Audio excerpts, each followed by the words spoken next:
الحمد لله رب العالمين، والصلاة والسلام على سيدنا ومولانا محمد وعلى آله وأصحابه أجمعين.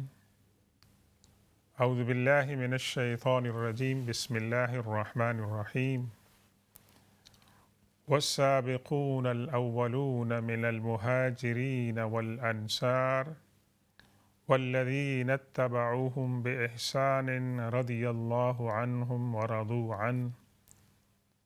وأعد لهم جنات تجري تحتها الأنهار خالدين فيها أبدا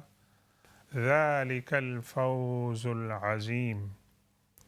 صدق الله مولانا العظيم وبلغنا رسوله النبي الأمي الأمين الكريم، ونحن على ذلك لمن الشاهدين والشاكرين، والحمد لله رب العالمين. رب اشرح لي صدري ويسر لي أمري واحلل عقدة من لساني يفقه قولي. السلام علیکم ورحمۃ اللہ تعالی وبرکاتہ. محترم ناظرین گرامی اور سامعین کرام، آج آپ کی خدمت میں دوبارہ ایک نئی صبح کے ساتھ اس دعا اور تمنا کے ساتھ حاضر ہو رہے ہیں کہ آپ جہاں کہیں بھی ہوں، اللہ تبارک و تعالی آپ کو ایمان کی سلامتی اور صحت اور عافیت عطا فرمائے، اور آپ کے گرد و نواح میں اللہ تبارک و تعالی آپ کو خوشگوار فضا عطا فرمائے. اپنی گفتگو شروع کرنے سے پہلے میں آپ سے درخواست کروں گا کہ میرے ساتھ آپ شریک ہوں، دعا کرتے ہیں. اللہ تبارک و تعالی فلسطین کے مظلومین کے لیے اللہ تعالیٰ ان کو صحت عافیت اور سلامتی عطا فرمائے. اللہ تعالیٰ ان کو ثابت قدمی اور ایمان کی سلامتی عطا فرمائے. اللہ تبارک و تعالیٰ ان کو آزادی کی نعمت کہ جس کے لیے جد و جہد کر رہے ہیں، اللہ تعالیٰ ان کو وہ نعمت عطا فرمائے، اور ان کے شہداء کو اللہ تبارک و تعالیٰ اعلیٰ ترین درجے عطا فرمائے، اور انہیں حضور پاک صلی اللہ علیہ وسلم کی شفاعت اور ان کی زیارت ان کو عطا فرمائے. ناظرین گرامی، ہماری گزشتہ ہفتے گفتگو ہوئی تھی اللہ کے رسول صلی اللہ علیہ وسلم کی ایک جلیل القدر صحابیہ سیدہ حضرت عاتکہ بنت زید رضی اللہ تعالی عنہا، اور جن کے بارے میں یہ مشہور ہے کہ انہوں نے 3 یا 4 شادیاں کیں،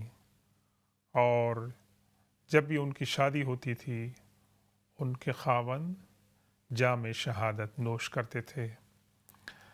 اور مدینہ پاک کے اندر یہ جملہ جو ہے مشہور ہو گیا کہ جس کو شہادت مطلوب ہے وہ حضرت عاتکہ بنت زید سے شادی کرے. حضرت عاتکہ بنت زید رضی اللہ تعالی عنہا کا نکاح جب حضرت عمر فاروق رضی اللہ تعالی عنہ سے ہوا، تو ہم نے پچھلے پروگرام میں بھی عرض کیا تھا کہ حضرت عاتکہ رضی اللہ تعالی عنہ ریلیکٹنٹ تھی. ایک تو انہیں اپنے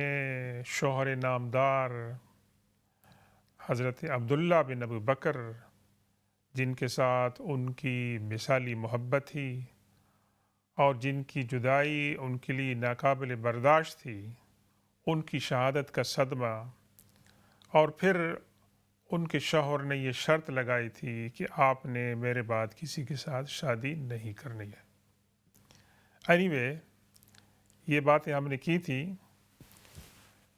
حضرت عمر فاروق رضی اللہ تعالیٰ عنہ کے ساتھ جب ان کا نکاح ہونے لگا تو حضرت عاتکہ بنت سعید رضی اللہ تعالی عنہ نے بنت زید رضی اللہ تعالیٰ عنہ نے یہ شرط لگائی حضرت عمر فاروق رضی اللہ تعالیٰ عنہ سے کہ آپ کے مزاج کے اندر سختی ہے، تو آپ نے میرے ساتھ سختی نہیں کرنی ہے، یہ شرط انہوں نے لگائی۔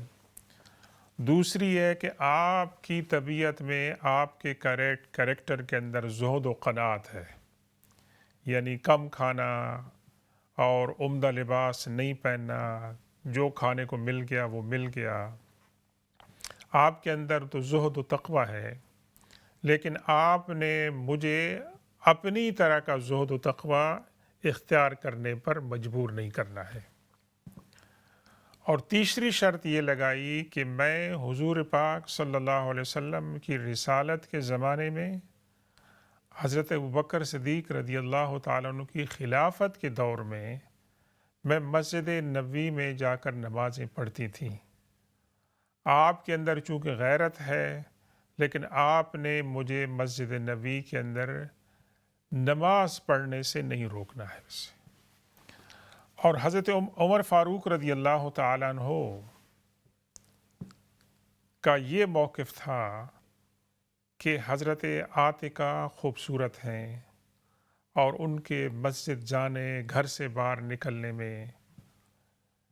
فتنے ہو سکتے ہیں، تو وہ اس میں ریلیکٹنٹ تھے، لیکن بہرکیف انہوں نے یہ شرائط جو ہے انہوں نے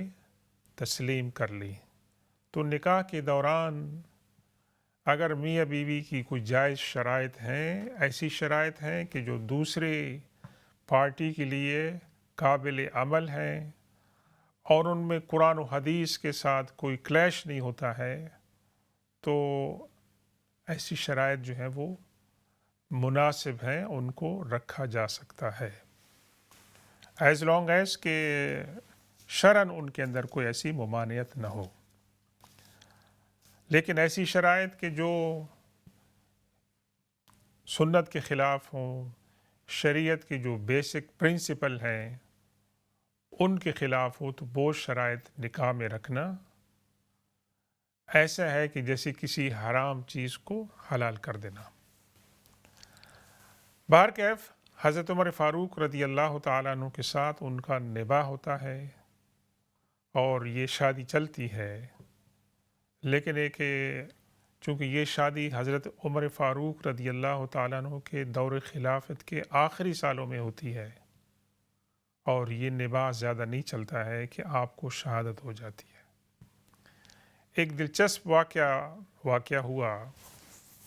کہ حضرت عمر فاروق رضی اللہ تعالیٰ عنہ کے زمانے میں ان کے پاس کہیں سے عطر کی بہت زیادہ مقدار آئی، یعنی بہت سارے کو ڈرم آئے جو ڈونیٹ ہوئے تھے خلافت کو، اور خلیفۃ المسلمین کے پاس جب وہ آئے تو وہاں سوال یہ تھا کہ ان کی میجرمنٹ اور ان کا وزن جو ہے وہ کون کرے۔ حضرت عاتقہ بنت زید رضی اللہ تعالی عنہا being the wife of امیر المومنین اپنے خاوند سے انہوں نے یہ ریکویسٹ کی کہ اس کام کے اندر میں ایکسپرٹ ہوں، مجھے وزن کرنا آتا ہے، آپ مجھے الاؤ کر دیں کہ میں وزن کروں اور جہاں جہاں ان کو شیشوں میں بوتلوں میں رکھنا ہے میں اس کو رکھوں گی۔ ناظرین کرام، یہ واقعہ تو لگتا ہے بہت معمولی اور چھوٹا، لیکن اس واقعہ کے اندر جو درس ہے، جو عبرت ہے، وہ بہت ہی گہرا ہے اور بہت بڑا ہے۔ اور قربان جائیے حضرت عمر فاروق رضی اللہ تعالیٰ عنہ کی وزڈم پر، کہ جن کے بارے میں اللہ کے رسول صلی اللہ علیہ وسلم نے فرمایا کہ لو کان بعدی نبیا لکان عمر، اگر میرے بعد کسی نبی نے آنا ہوتا تو عمر آتے۔ تو حضرت عاتقہ بنت زید رضی اللہ تعالی عنہا نے جب یہ آفر کی کہ میں عطر کو میجرمنٹ کروں گی، اس کو وزن کر کے اس کو مختلف شیشیوں میں ڈالوں گی، تو حضرت عمر فاروق رضی اللہ تعالیٰ عنہ نے ان کی اس آفر کو ایکسیپٹ نہیں کیا، اور ایکسیپٹ نہ کرنے کی وجہ انہوں نے یہ بتائی کہ آپ بینگ دا وائف آف امیر المومنین، جب آپ وزن کریں گی تو آپ عطر آپ کے ہاتھوں میں بھی لگ سکتا ہے، عطر آپ کے کپڑوں میں بھی لگ سکتا ہے، آپ جہاں بیٹھی ہوں گی وہاں بھی عطر کی خوشبو پہنچ سکتی ہے۔ تو میں یہ مناسب نہیں سمجھتا ہوں کہ میرے اہل خانہ کو بیت المال کا جو عطر ہے وہ ان کو لگ جائے، تو یہ میرے نزدیک انصاف اور عدل کے خلاف ہوگا کہ یہ تو بیت المال ہے، مسلمانوں کی پراپرٹی ہے۔ ایون جب آپ اس کے ساتھ ڈیل کریں گے تو ظاہر ہے کہ عطر کے ساتھ جب آپ ڈیل کریں گے تو عطر کی خوشبو آپ تک پہنچے گی، تو یہ اس خوشبو کا آپ کے جسم میں، آپ کے ہاتھوں میں، آپ کے کپڑوں میں پہنچنا بھی میرے لحاظ سے یہ بیت المال کی جو اسپرٹ ہے کہ یہ مسلمانوں کی پراپرٹی ہے، نہیں ہونا چاہیے۔ انہوں نے حضرت عاتقہ رضی اللہ تعالی عنہا کا یہ مخلصانہ مشورہ اور آفر انہوں نے ایکسیپٹ نہیں کی۔ تو ناظرین گرامی، اس سے آپ اندازہ لگا سکتے ہیں کہ حضرت عمر فاروق رضی اللہ تعالیٰ عنہ، خلفائے راشدین، صحابہ کرام کا جو تقویٰ تھا، خدا کا جو خوف تھا، اللہ کے سامنے اکاؤنٹیبلٹی اور جواب دہی کا جو جذبہ تھا وہ کتنا اعلیٰ تھا۔ اور جس انسان کے اندر تقویٰ جتنا بڑا ہوگا، پرہیزگاری، خدا کا خوف، جواب دہی بڑی ہوگی، اس کا اللہ کے ہاں جو ہے وہ بڑا مقام ہے۔ وَلِمَنْ خَافَ مَقَامَ رَبِّهِ جَنَّتَانِ، اللہ تبارک و تعالیٰ سورہ رحمان میں فرماتے ہیں کہ جو اللہ کے سامنے کھڑے ہونے کے خوف سے ڈر جائے کہ میں نے اللہ کے سامنے کھڑا ہونا ہے، اللہ نے مجھ سے سوال کرنا ہے، اس خوف سے وہ ڈر جائے، نہ صرف ڈر جائے بلکہ اس خوف کی وجہ سے اس کو اپنی زندگی کے اندر اپلائی کرے، اس کو اللہ تبارک و تعالیٰ قیامت والے دن 2 جنتیں عطا فرمائے گا۔ اور یہ ایک بہت بڑا مقام ہے جو اللہ تبارک و تعالیٰ کی جو صالحین ہیں اور اولیاء ہیں ان کو یہ نصیب ہوتا ہے۔ اللہ تبارک و تعالیٰ ہم سب کو تقویٰ اور پرہیزگاری، اپنا خوف جو ہے وہ اس کی توفیق عطا فرمائے۔ جب حضرت عمر فاروق رضی اللہ تعالیٰ عنہ کا وصال ہوتا ہے، آپ کی شہادت ہوتی ہے فیروز کے ہاتھوں مسجد نبی میں فجر کی نماز کے دوران، تو یہ جو المیہ ہوتا ہے یہ پوری امت کے لیے، خلافت کے لیے بہت ہی شدید ہوتا ہے۔ اور حضرت عمر فاروق رضی اللہ تعالیٰ عنہ کے وصال پر، شہادت پر لوگوں نے مرثیے کہے اور تعزیت کلمات کہے، لیکن سبحان اللہ، حضرت عاتقہ بنت زید رضی اللہ تعالی عنہ جو اعلیٰ پائے کی شاعر تھیں، فصاحت اور بلاغت اللہ تعالیٰ نے ان کو یہ صلاحیت عطا فرمائی تھی، اور اس کے ساتھ ساتھ زہد، عبادت اور حسن و جمال بھی تھا، تو انہوں نے بھی اپنے جذبات کو کمپوز کیا اور ان کی دیوان میں یہ مرثیہ جو ہے یہ ملتا ہے، اس کے چند اشعار ہم آپ کے ساتھ جو ہے وہ شیئر کرتے ہیں۔ اس سے پہلے وہ حضور پاک صلی اللہ علیہ وسلم کی شان میں مرثیہ اور اپنے پہلے شوہر نامدار حضرت عبداللہ بن ابی بکر رضی اللہ عنہ کی شان میں ان کی شہادت پر وہ مرثیہ انہوں نے کمپوز کیا۔ فرماتی ہیں وَفَجَّعَنِي فِرَوْزُ لَا دَرَّ دَرُّهُ، فیروز تم نے میرا دل جو ہے وہ چیر کر پھاڑ کے رکھ دیا، بس لا در تمہارا خانہ خراب ہو، تمہیں اللہ کی طرف سے کوئی خیر نہ پہنچے۔ بِأَبْيَدَ تَالٍ لِلْكِتَابِ مُنِيبِ، کس کے ساتھ تم نے ظلم کیا کہ بِأَبْيَدَ جس کا چہرہ اور جس کا جسم خوبصورت اور سفید تھا، تَالٍ لِلْكِتَابِ جو قرآن کی تلاوت کرتا تھا، یا تَالٍ لِلْكِتاب سے مراد یہ بھی ہوگا کہ جو نماز کے اندر قرآن کی تلاوت کر رہے تھے منیبن، اور جو اللہ تبارک و تعالیٰ کی طرف متوجہ ہوتے تھے، اللہ کی طرف رجوع کرتے تھے، ان کے دل میں اللہ کی طرف رغبت ہوتی تھی. رعوف علی الادنا غلیظ علی العدا اخی ثقۃ فی النائبات نحی نجیبی. اور حضرت عمر کون تھے کہ جو کمزوروں پر کیا تھے؟ مہربان تھے، ان پر ترس کھاتے تھے. غلیظ علی العدا، اور دشمنوں پر وہ سخت تھے، دشمن ان سے گھبراتے تھے. اور حضور پاک نے فرمایا حضرت عمر سے فرمایا کہ جس گلی سے تمہارا گزر ہوتا ہے شیطان تمہیں دیکھ کے راستہ جو ہے وہ چینج کر لیتا ہے. اخی ثقۃ، وہ بہت ہی بااعتماد بھائی تھے، ان پہ بھروسہ کیا جاتا تھا، اور کسی کے اعتماد کو وہ توڑتے نہیں تھے. فی النائبات نحیبی، جو مشکلات کے اندر جو ہیں ثابت قدم رہتے تھے اور دوسروں کی وہ مدد کرتے تھے. متى ما یقل لا یکذب القول فعلہ سریع الی الخیرات غیر قتوب. ناظرین کرام، یہ الفاظ اور ان الفاظ کے اندر جو ایموشنز ہیں اور محبت کا اور شوہر کی جدائی کا جو احساس ہے اور شوہر کی جو خوبیاں ہیں ان کا جو بیان ہے، اس کے اندر صداقت ہے، اس کے اندر فصاحت ہے اور بلاغت ہے. فرماتی ہیں متى ما یقل لا یکذب القول فعلہ، جب وہ کوئی بات کرتے تھے تو اس بات کے کرنے میں اور ان کے عمل کرنے میں کوئی کنٹرڈکشن نہیں ہوتا تھا. جب وہ کوئی بات کرتے تھے تو ان کا فعل ان کی بات کو جھٹلاتا نہیں تھا. یہ جن کا قول اور جن کا عمل جو تھا وہ ایک تھا،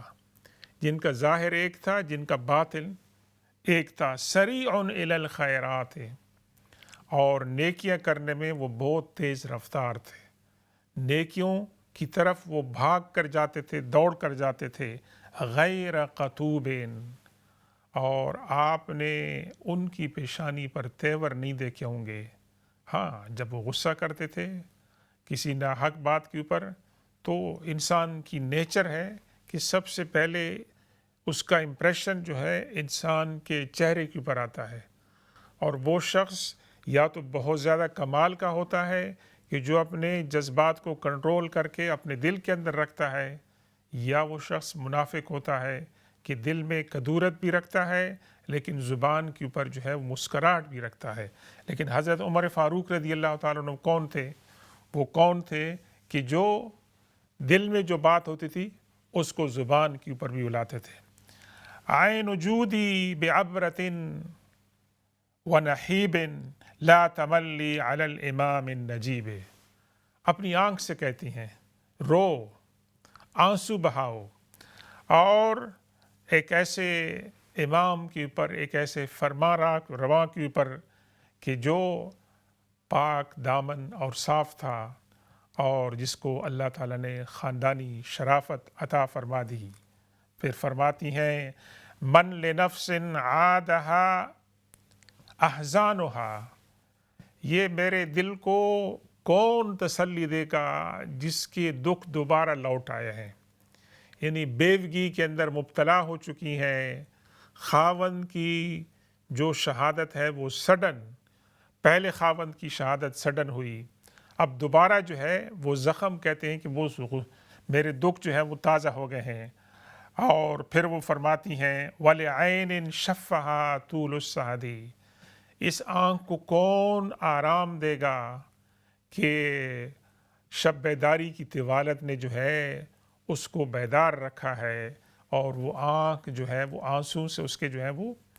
تھم نہیں رہے. وَجَسَدٍ لَفَّفَ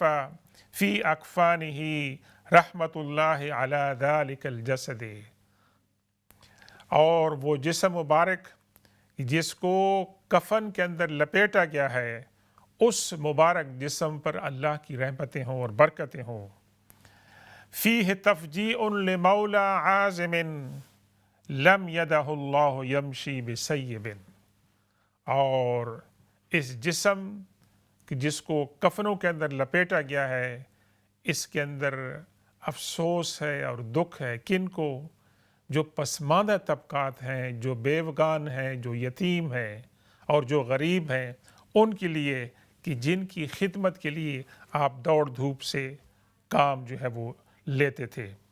تو یہ ناظرین گرامی چند جذبات تھے جو میں نے آپ کے سامنے حضرت عاتقہ بنت زید رضی اللہ عنہا کی دیوان سے پیش کیے، جو انہوں نے اپنے خاوند نامدار حضرت عمر فاروق رضی اللہ تعالی عنہ کی شہادت پر کہے تھے۔ اشعار تو بہت زیادہ ہیں لیکن وقت کی کمی ہے۔ اس کے بعد ان کا نکاح ہوتا ہے حضرت زبیر بن عوام رضی اللہ تعالیٰ عنہ، جو کہ حواری رسول ہیں اور جو عشرہ مبشرہ ہیں اور جو حضور پاک صلی اللہ علیہ وسلم کے قریبی رشتہ دار، یعنی آپ کی پھوپھی حضرت صفیہ کے صاحبزادے ہیں۔ ان کے ساتھ بھی ریلیکٹنٹلی نکاح ہوتا ہے۔ ان کے ساتھ بھی حضرت عاتقہ یہ شرط رکھتی ہیں کہ آپ کے اندر بہت غیرت ہے، اور اس سے پہلے حضرت زبیر اپنی پہلی بیوی سیدہ اسماء بنت ابی بکر رضی اللہ تعالی عنہ کے ساتھ بھی انتہائی غیرت کا مظاہرہ کر چکے تھے۔ تو حضرت عاتقہ نے ایک شرط یہ رکھی کہ آپ نے مجھے مسجد نبوی کے اندر نماز پڑھنے سے نہیں روکنا ہے، بس یہ انہوں نے شرط رکھی تھی۔ لیکن بہرکیف کل نفس ذائقۃ الموت، موت کا تو ہر انسان نے مزہ چکھنا ہے، لیکن کب موت آتی ہے کسی کو نہیں پتہ ہے۔ تو حضرت زبیر بن عوام رضی اللہ عنہ بھی جام شہادت جو ہے وہ نوش کرتے ہیں، اور ان کی شہادت کا واقعہ المناک اور دردناک اور دکھ والا ہے۔ حضرت زبیر بن عوام رضی اللہ تعالیٰ ان لوگوں کے ساتھ تھے جسے حضرت عائشہ ہیں، حضرت طلحہ ہیں، کہ جو حضرت علی رضی اللہ تعالیٰ عنہ کے ساتھ کنفنٹریشن کر رہے تھے۔ ایک ڈیمانڈ تھی، ایک مطالبہ تھا کہ حضرت عثمان غنی رضی اللہ تعالیٰ عنہ کہ جو قاتلین ہیں ان کو گرفتار کیا جائے اور ان کو سزا دی جائے اور ان کو آئیڈینٹیفائی کیا جائے۔ یہ مسلمانوں کے اندر بہت بڑا فتنہ پھیلا، جس کے بارے میں اللہ کے رسول صلی اللہ علیہ وسلم پیشن گوئی فرما چکے تھے۔ تو حضرت زبیر بن عوام رضی اللہ تعالیٰ عنہ کی اس معرکے کے اندر ملاقات ہوتی ہے حضرت علی رضی اللہ تعالیٰ عنہ سے۔ حضرت علی رضی اللہ تعالیٰ عنہ ان کو ایک حدیث سناتے ہیں۔ حدیث یہ ہے کہ اللہ کے رسول صلی اللہ علیہ وسلم نے فرمایا کہ زبیر، تم لڑائی کرو گے حضرت علی کے ساتھ اور تم زیادتی کرو گے، means you will be on the wrong side. اگرچہ آپ ان کے ساتھ لڑائی کر رہے ہوں گے لیکن آپ کسی رانگ کاز کے اندر ان کے ساتھ لڑائی کریں گے۔ تو حضرت علی رضی اللہ تعالیٰ عنہ نے یہ حدیث پاک حضرت زبیر کو سنائی۔ تو حضرت زبیر رضی اللہ تعالیٰ عنہ نے فرمایا کہ ہاں، یہ حدیث پاک تو میں نے سنی تھی، لیکن آپ نے مجھے یہ حدیث پاک دوبارہ یاد دلا دی ہے۔ تو انہوں نے کیا کیا کہ حضرت زبیر رضی اللہ تعالیٰ عنہ نے دین اینڈ دیر انہوں نے یہ فیصلہ کیا کہ میں اس لڑائی کے اندر حصہ نہیں لیتا ہوں۔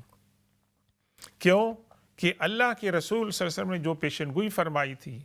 اور جو آپ کی حدیث تھی، میں نہیں چاہتا ہوں کہ وہ حدیث میرے اوپر اپلائی ہو۔ تو وہاں سے انہوں نے کیا کیا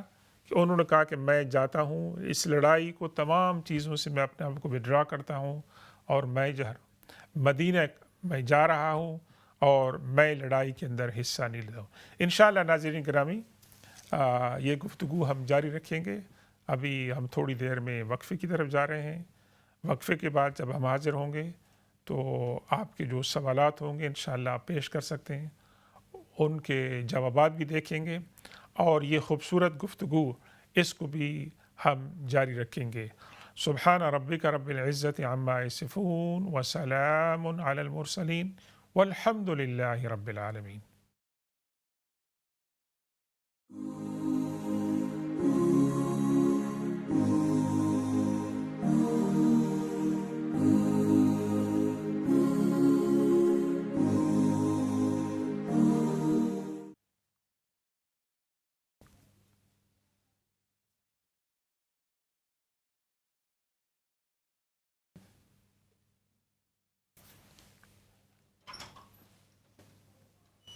اوکے،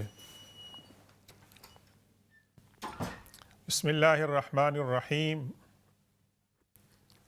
السلام علیکم ورحمۃ اللہ تعالی وبرکاتہ۔ ویلکم بیک ناظرین گرامی۔ اس حصے میں اگر آپ کے کوئی سوالات ہیں تو وہ پیش کر سکتے ہیں، انشاءاللہ ہم ان کے جوابات دینے کی کوشش کریں گے۔ اور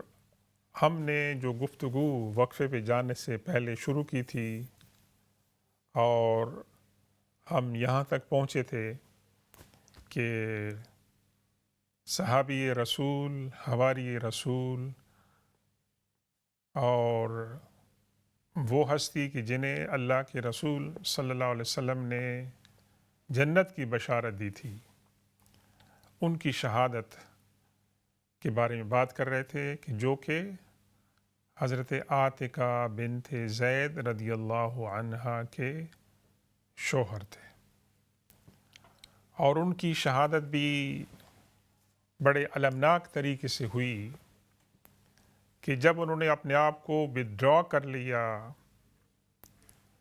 حضرت علی رضی اللہ تعالیٰ عنہ کے ساتھ لڑائی کرنے سے،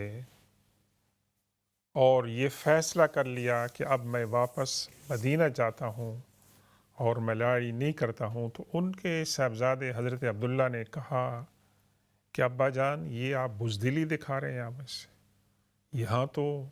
بہادری کے جوہر دکھانے ہیں اور آپ جو ہے بزدلی دکھا رہے ہیں۔ تو حضرت زبیر رضی اللہ تعالیٰ عنہ نے فرمایا کہ تم نے میری بہادری کے کارنامے مارکوں میں دیکھے ہیں، یہ بزدلی کا مقام نہیں ہے، یہ حق کو پکڑنے کا مقام ہے کہ اگر آپ کو ایک حق مل گیا ہے تو اس کے ساتھ آپ سٹک کریں، اگرچہ آپ کو لگ رہا ہے کہ آپ کی بدنامی ہوگی اور لوگ آپ کو بزدل کہیں گے، لیکن اس بزدلی کے اندر، اس بزدلی بدنامی کے اندر سب سے بڑی بات یہ ہے کہ اللہ کے رسول صلی اللہ علیہ وسلم کی جو پیشن گوئی ہے، آپ کا جو فرمان ہے، اس پر عمل کرنا جو ہے وہ بہت ضروری ہے۔ اور دوسرے لوگوں نے بھی ان کو اس بات کی کوشش کی کہ وہ اپنا فیصلہ واپس لیں، لیکن حضرت زبیر بن عوام رضی اللہ تعالی عنہ کو حضرت علی نے جو حدیث یاد دلائی کہ علی تمہارے ساتھ زبیر لڑیں گے اور زبیر غلطی پر ہوں گے، اور حضرت زبیر کو وہ حدیث جب یاد آ گئی تو حضرت زبیر رضی اللہ تعالی عنہ نے فیصلہ کر لیا کہ میں نے لڑائی نہیں کرنی ہے۔ ناظرین گرامی، ہمارے ہاں ضد ہوتی ہے، انا ہوتی ہے، مفاد پرستی ہوتی ہے، جس کی وجہ سے نہ صرف ہم اپنے لیے مسائل پیش کرتے ہیں بلکہ ہمارے دوسرے جو متعلقین ہوتے ہیں ان کو بھی انوالو کرتے ہیں، اور ایک کرائسس چھوٹا سا ہوتا ہے اور وہ بڑھ کر آؤٹ آف کنٹرول ہو جاتا ہے کہ اس کے اندر عقل، وزڈم، ٹھنڈا دماغ، کول مائنڈ اور فراست، ان تمام چیزوں کو بالائے طاق رکھا جاتا ہے، اور شیطان ہمیں غصہ لے جاتا ہے، پمپ کرتا ہے کہ نہیں، اس میں تمہاری انا کا مسئلہ ہے، تمہاری انسلٹ ہوئی ہے۔ لیکن اگر انسان تھوڑا سا وڈرا ہو جائے اور غصے سے نکل جائے تو اس کو وہ بہت سے مسائل سے اپنے آپ کو بچا سکتا ہے۔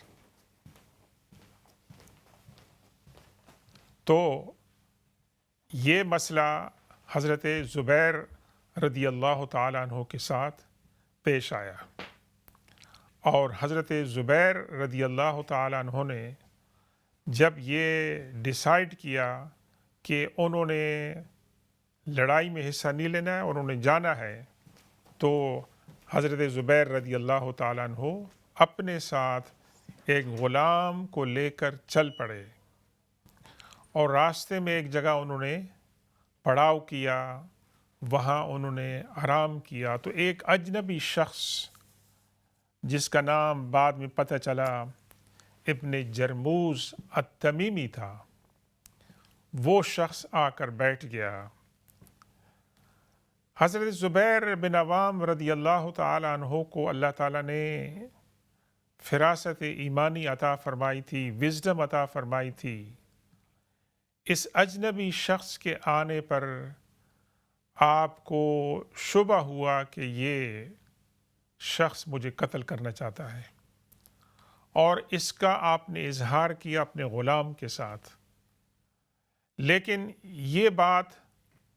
ایک انسان کے دل کے اندر ہے، ایون دو آپ کو اس کا پتہ ہے، تو جب تک اس کا اظہار نہ ہو آپ اس کے خلاف ایکشن نہیں لے سکتے ہیں۔ تو حضرت زبیر بن عوام رضی اللہ تعالیٰ عنہ نے اپنا یہ اندیشہ اپنے غلام کے ساتھ شیئر کیا، تو غلام نے کہا کہ اگر اجازت دیں تو میں اس کا سر اڑا دوں۔ آپ نے فرمایا نہیں، جب تک کہ ہمیں ثبوت نہیں ملتا ہے،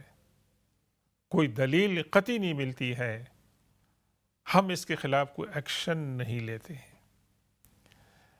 لیکن حضرت زبیر بن عوام رضی اللہ تعالیٰ عنہ کے خدشات جو تھے وہ سچ ثابت ہوئی ہے۔ وہ اس طرح کہ جب نماز کا وقت ہوتا ہے، حضرت زبیر بن عوام رضی اللہ تعالیٰ عنہ اور ان کے غلام اور یہ اجنبی شخص نماز کے اندر کھڑے ہوتے ہیں، اور جیسے ہی حضرت زبیر نماز شروع کرتے ہیں تو یہ شخص نماز کے اندر حضرت زبیر بن عوام رضی اللہ تعالیٰ عنہ پر اٹیک کرتا ہے، اور آپ وہیں پر جام شہادت نوش فرماتے ہیں۔ اب یہ شخص جو تھا یہ بیلونگ کرتا تھا، ابن جرمز التمیمی بیلونگ کرتا تھا حضرت علی رضی اللہ تعالیٰ عنہ کے فالوورز، اور ان کی فوج کے اندر جو لڑنے والے تھے ان کا ایک سپاہی تھا۔ اس شخص نے یہ سمجھا اپنے تئیں کہ حضرت زبیر رضی اللہ تعالیٰ عنہ جو تھوڑی دیر پہلے حضرت علی کے مخالف تھے، جنگ کی تو نوبت ہی نہیں ہے، وہ جنگ سے پہلے ہی ودرا کر لیا، اگر ان کو میں شہید کر دوں گا اور اس کی خبر حضرت علی رضی اللہ تعالیٰ عنہ کو پہنچاؤں گا تو آپ سیلیبریٹ کریں گے، آپ بہت خوش ہوں گے، جو کہ ایک انسان کی نیچر ہے کہ اگر آپ کا مد مخالف جو ہے وہ مارا جاتا ہے، اس کو ڈیفیٹ ہوتی ہے، تو دوسرا انسان اس کا فریق مخالف اس کو سیلیبریٹ کرتا ہے بس۔ لیکن یہاں دیکھیں آپ اسلام کی جو صحیح اسپرٹ ہے، اسلام کے اندر حضور پاک صلی اللہ علیہ وسلم نے عدل و انصاف کے جو قواعد بیان کی ہیں قرآن و حدیث کے اندر بھی، کہ وَلَا يَجْرِمَنَّكُمْ شَنَآنُ قَوْمٍ أَلَّا تَعْدِلُوا، کسی قوم کی دشمنی تمہیں اس حد تک نہ لے جائے کہ اس کو تمام برائیوں کا ذمہ دار قرار دو، اور تمہارے ساتھ جو اینمیٹی ہے، تمہارے ساتھ جو مخالفت ہے، اس میں تم اتنے اندھے ہو جاؤ کہ اس کے خلاف ہر ایکشن کرنے پر تم تیار ہو جاؤ۔ یہ قرآن سورہ مائدہ میں فرما رہا ہے۔ یہاں اس شخص نے کیا کیا کہ حضرت زبیر بن عوام رضی اللہ تعالیٰ عنہ کا سر مبارک، آپ کی تلوار اور آپ کی زرہ لے کر حضرت علی رضی اللہ تعالیٰ عنہ کے پاس پہنچتا ہے، تو حضرت علی رضی اللہ تعالیٰ عنہ کے پاس گیٹ کیپر جو ہے وہ کہتا ہے کہ آپ سے فلاں صاحب جو ہیں ملنا چاہتے ہیں، حضرت علی رضی اللہ تعالیٰ عنہ نے فرمایا کہ اس کو کہو بشر قاتل صفیہ بن نار، ابن صفیہ بن نار، اس کو کہو میں تم سے ملنا نہیں چاہتا ہوں، بلکہ تم اس کو بشارت دو ابن صفیہ، حضور پاک صلی اللہ علیہ وسلم کی پھوپھی حضرت صفیہ کے صاحبزادے حضرت زبیر کے قاتل کو اللہ کی رسول نے یہ فرمایا تھا کہ جو حضرت زبیر کو قتل کرے گا اس کو تم جہنم کی بشارت دو۔ یہ ناظرین گرامی، ہم بعض اوقات پرابلمز اپنے سر پہ لے لیتے ہیں، ایسے پرابلم جو ان انوائٹڈ ہوتے ہیں، جن کی طرف توجہ کی ضرورت نہیں ہوتی ہے، لیکن ہم اپنے اندر کچھ خیالات ایسے بنا لیتے ہیں کہ اگر ہم یہ کام کریں گے تو یہ بہت بڑا کام ہوگا، حالانکہ اس کام کے اندر کوئی داعیہ نہیں ہوتی ہے، کوئی انوالومنٹ نہیں ہوتی ہے، کوئی قرائن نہیں ہوتے ہیں، لیکن ہم اپنی ہمدردی کو بہت زیادہ بتانے کے لیے اور اپنی لائلٹی کو شو کرنے کے لیے ایسی حرکتیں کر بیٹھتے ہیں، تو اس کا انجام کیا ہوتا ہے؟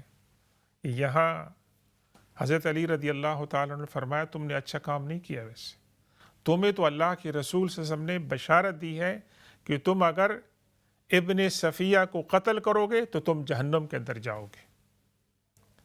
اور واقعی اللہ کے رسول صلی اللہ علیہ وسلم نے جو فرمایا تھا وہ صادق مصدوق ہیں، آپ کی پیشن گوئیاں سچ ثابت ہوتی ہیں۔ تو یہ شخص ابن جرموز اب فرار ہونے لگتا ہے کہ حضرت علی اس کو گرفتار کر کے کوئی سزا نہ دیں، یا حضرت علی رضی اللہ تعالیٰ عنہ کے جو ورکرز ہیں وہ ان کو کوئی سزا نہ دیں، کچھ اور مشکل نہ پیش آئے، تو وہ بھاگنے لگتا ہے، اور جب وہ بھاگنے لگتا ہے تو اس کے پیچھے لوگ بھاگتے ہیں اس کو پکڑنے کے لیے، تو قبل اس کے کہ وہ اس کو اپروچ کرتے ہیں، وہ اپنی ہی تلوار سے، اپنی ہی ہتھیار سے اپنا کام تمام کر دیتا ہے، خودکشی کر لیتا ہے۔ تو اس پر اللہ کے رسول صلی اللہ علیہ وسلم کی دوسری حدیث ثابت ہوتی ہے کہ جو خودکشی کرتا ہے اس کو جہنم کی بشارت دو۔ تو یہ انجام دیکھو، حضرت زبیر بن عوام رضی اللہ تعالیٰ عنہ کو تو شہادت ملتی ہے، لیکن حضرت زبیر بن عوام رضی اللہ تعالیٰ عنہ کے قاتل کو جہنم میں اس کا انجام ملتا ہے۔ اور کیا خوب فرمایا حضرت علی رضی اللہ تعالیٰ عنہ نے، فرمایا زبیر بن عوام کی جب ان کی تلوار یہ شخص لے کر آیا تو دیکھے، اس تلوار کو دیکھ کر حضرت علی رو پڑے۔ یہ تلوار ان کو حضور پاک صلی اللہ علیہ وسلم نے عطا فرمائی تھی، اور اس تلوار سے انہوں نے حضور پاک صلی اللہ علیہ وسلم کا دفاع کیا تھا، تو اس تلوار کو دیکھ کر حضرت علی رو پڑے کہ یہ بدبخت انسان نے کیا کام کیا ہے، اور فرمایا زبیر وہ قائد تھے کہ جو خود تو جنت میں جائیں گے لیکن ان کے فالوورز جنت میں ان کو فالو نہیں کریں گے، کیونکہ انہوں نے حضرت زبیر کا جو یہ ڈیسیشن تھا کہ لڑائی سے اپنے آپ کو وِدڈرا کریں اور کنفرنٹیشن نہ کریں، انہوں نے ان کی اس فرمان کو نہیں مانا، تو ان کا انجام جو ہے وہ مختلف ہوگا اپنے قائد کے ساتھ۔ بہرکیف یہ ایک سانحہ تھا، بہت بڑا سانحہ تھا، اور یہ سانحہ عالم اسلام کے لیے، امت مسلمہ کے لیے کافی المناک تھا، لیکن اس سے زیادہ المناک کس کے لیے تھا؟ وہ حضرت عاتکہ بنت زید رضی اللہ تعالی عنہ کہ جن کا تیسرا شوہر بھی جام شہادت اس نے نوش کیا، اور بہت ہی المناک حالات کے اندر، تو حضرت عاتکہ بنت زید رضی اللہ تعالی عنہ نے جو بڑی پائے کی شاعر تھیں، ان میں فصاحت اور بلاغت تھی، انہوں نے مرثیہ کمپوز کیا، اور اس مرثیے کے اندر وہ اپنے جذبات کا اظہار کرتی ہیں، اپنے خاوند کی جدائی پر افسوس کا اظہار کرتی ہیں، اور ان کی صفات کو جو ہے وہ نمایاں کرتی ہیں. فرماتی ہیں غدر ابن جرموز بفارس بہمت یوم اللقاء وکان غیر معرد. ابن جرموز التمیمی نے جو دھوکہ دیا ایسے شہسوار کو کہ اس کی ہمت جو تھی وہ چٹان سے بھی مضبوط تھی، یعنی بہت ہی بہادر تھے اور دلیر تھے اور لڑائی میں وہ پشت نہیں دکھاتے تھے. اور ان کو یوم اللقاء، جس دن کی لڑائی کا دن تھا اور لڑائی سے آپ نے پسپاہی اختیار کی، وکان غیر معرد، اور آپ تنہا تھے. آپ نے اپنا اسلحہ بھی اس وقت پہنا ہوا نہیں تھا اور آپ اس وقت نماز کی حالت میں تھے. تو دھوکے سے انہوں نے ان کو قتل کیا، اور دھوکے سے اور کسی انسان کو قتل کرتا ہے تو اس کا انجام جو ہے وہ بہت ہی برا ہوتا ہے اللہ کی نگاہ میں. فرماتی ہیں یا عمرو لو نبہتہ لوجدتہ لا تعشن راش الجنان ولل ید. فرماتی ہیں اے عمرو ابن جرموز، کاش تم میرے خاوند زبیر بن عوام کو وارن کر دیتے، ان کو بتا دیتے کہ میں آ رہا ہوں تمہیں قتل کرنے کے لیے. تو وہ تو بزدل انسان نہیں تھے. اگر تم انہیں پہلے سے وارن کر دیتے لوجدتہ، تو آپ ان کو پاتے لا تعشن، بغیر کسی غصے کے، ان کو مسکراہٹ کی حالت میں آپ ان کو پاتے. راش الجنان ولل ید، نہ تو ان کے ہاتھ کانپ رہے ہوتے اور نہ ہی ان کے بدن پر کپ کپی طاری ہوتی، بلکہ تم ان کو اطمینان اور مسکراہٹ کے عالم میں پاتے اور تمہیں وہ ریسیو کرتے اور تمہیں ویلکم کرتے اور تمہارا ایک بہادر کی طرح مقابلہ کرتے. لیکن تم نے بزدلی دکھائی ہے، اور جو لوگوں کو دھوکے سے مارتا ہے وہ بہادر نہیں ہوتا ہے، وہ بزدل ہوتا ہے. اور تم نے بزدلی سے مظاہرہ کیا ہے، اور بزدلی سے مظاہرہ کرتے ہوئے ایک بہادر سپود کی تم نے جان لے لی ہے، اور تم سمجھتے ہو کہ تم نے ایک بہت بڑا کارنامہ انجام دی ہے. کم غمرۃ قد خاضھا لم یثنہ عنہا ترادک یا ابن فقع القردد. فرماتی ہیں کہ کیسی ایسی بڑی بڑی جنگیں اور مارکے حضرت زبیر بن عوام رضی اللہ تعالیٰ عنہ نے ان میں شمولیت کی، تمہیں کیا معلوم. اور اس کو کسی جنگ کی شدت جو ہے وہ اس کو پسپا نہ کر سکی، اس کو مجبور نہ کر سکی کہ وہ جنگ سے فرار اختیار کر لے اپنی جان کو بچانے کے لیے، بلکہ وہ تو اپنی جان کو اپنی ہتھیلی پر رکھتے تھے. اور تو اسے اے بندریا کے بچے، تم نہ تو اسے جھکا سکتے تھے نہ تم اسے پچاڑ سکتے تھے، لیکن تم نے اس کے اوپر وار کیا. کب وار کیا؟ جب وہ نماز کی حالت میں تھے، اللہ کے سامنے کھڑے تھے اور اللہ کے سامنے نیاز مندی کا مظاہرہ کر رہے تھے، اور تم نے اس کا فائدہ اٹھاتے ہوئے ان کو شہادت سے دوچار کیا. تو یہ تو کارنامہ نہیں ہے، یہ تو بزدلی ہے. پھر فرماتی ہیں سکلت کا امو کا فما ظفرت یدا کا بمثلہ فی من مدا ممن یروح ویقتدی. سکلت کا امو کا، یہ عربوں کے ہاں محاورہ ہے جب کسی کو برا کہنا ہو کہ تمہاری ماں تمہیں نہ پائے، یعنی تمہارا سوگ منائے، بالفاظ دیگر تمہیں موت آ جائے، لیکن باہر کا یہ ایک ایکسپریشن کا اظہار کا ایک طریقہ ہے۔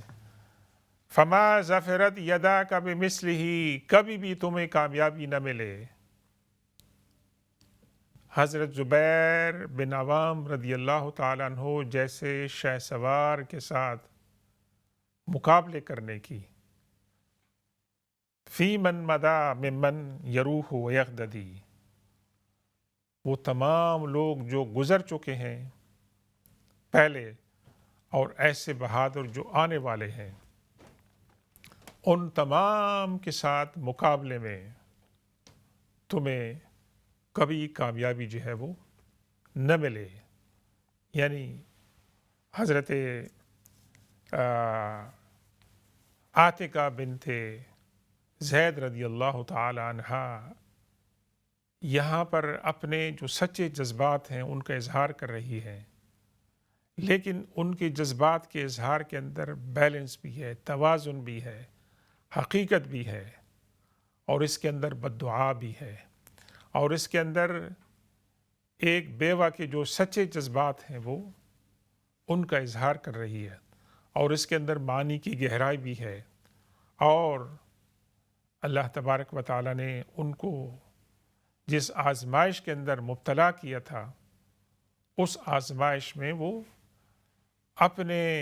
سچے جذبات کا جو ہے وہ اظہار کر رہی ہے، اور تاریخ نے ان کے ان جذبات کو ریکارڈ کر لیا اور ان کی دیوان کے اندر جو ہے یہ محفوظ ہو گیا۔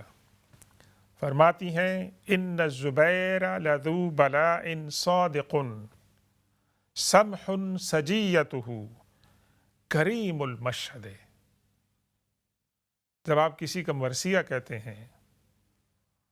اور خاص طور پر جو لوگ اس دنیا سے گزر جاتے ہیں، ان لوگوں کو ہم کس طریقے سے یاد کریں؟ ویسے انسان کے اندر کمزوریاں ہوتی ہیں، انسان سے غلطیاں سرزد ہوتی ہیں، لیکن جب ہمارے کچھ جاننے والے ایسے انسان دنیا سے جاتے ہیں تو ہم ان کی کمزوریوں کا ذکر ہمیں نہیں کرنا چاہیے، ہمیں ان کی اچھائیوں کا ذکر کرنا چاہیے۔ اور ایک حدیث پاک میں ہے، اللہ کے رسول سے فرماتے ہیں کہ جو پسخاندوان میں، دوست احباب میں جو لوگ پیچھے رہ جاتے ہیں، جب وہ گزرنے والوں کا ذکر خیر سے کرتے ہیں تو اللہ تبارک و تعالیٰ کو حیا آتی ہے کہ اللہ تعالیٰ اس بندے کو سزا دے۔ فرماتا ہے کہ میری مخلوق جس کے بارے میں تعریف کر رہی ہے، میں اس کو سزا کیوں دوں؟ حضرت زبیر جو تھے وہ کہ آزمائش والے انسان تھے، صادقن، اور وہ سچے تھے اپنی ایمان کے اندر، سمح سجیتہ، ان کی فطرت جو تھی اس کے اندر کشادگی تھی، بردباری تھی، کریم المشہد، جہاں کسی مجلس کے اندر بیٹھتے تھے تو ان کو احترام ملتا تھا، یہ ان کی صفات تھیں۔ پھر فرماتی ہیں حبلت کا امو کا ان قتلت لمسلمن، تمہاری ماں تمہیں روئے، تم نے ایک مسلمان کو قتل کیا ناحق، حقت علیک عقوبۃ المتعمد، اور تمہارے اوپر وہ حد جاری ہونی چاہیے کہ جو کسی مسلمان کو جان بوجھ کر عمدن قتل کرتا ہے تو اس کی سزا کیا ہوتی ہے؟ اس کی سزا قتل ہوتی ہے۔ تو ناظرین گرامی، یہ خوبصورت ابیات تھے حضرت عاتقہ بنت زید رضی اللہ تعالیٰ عنہ کے، اللہ تعالیٰ ان کے درجات بلند فرمائے، اور آج ہم نے ان کی شان میں جو باتیں کہی ہیں اللہ تبارک و تعالیٰ قبول فرمائے، اور ان کے ذکر خیر سے ہم جو بھی سبق حاصل کر سکتے ہیں اللہ تعالیٰ وہ ہمیں عنایت فرمائے۔ بسم اللہ الرحمن الرحیم، الحمد للہ رب العالمین، والصلاة والسلام علی سیدنا و مولانا محمد وعلی آل سیدنا و مولانا محمد وبارک وسلم علیہ۔ اللهم ربنا آتنا في الدنيا حسنة وفي الآخرة حسنة وقنا عذاب النار. اللهم ربنا هب لنا من أزواجنا وذرياتنا قرة أعين واجعلنا للمتقين إماما. اللهم ربنا ظلمنا أنفسنا وإن لم تغفر لنا وترحمنا لنكونن من الخاسرين. وصلى الله تعالى على خير خلقه سيدنا ومولانا محمد وآله وأصحابه أجمعين برحمتك يا أرحم الراحمين. سبحان ربك رب العزة عما يصفون وسلام على المرسلين والحمد لله رب العالمين.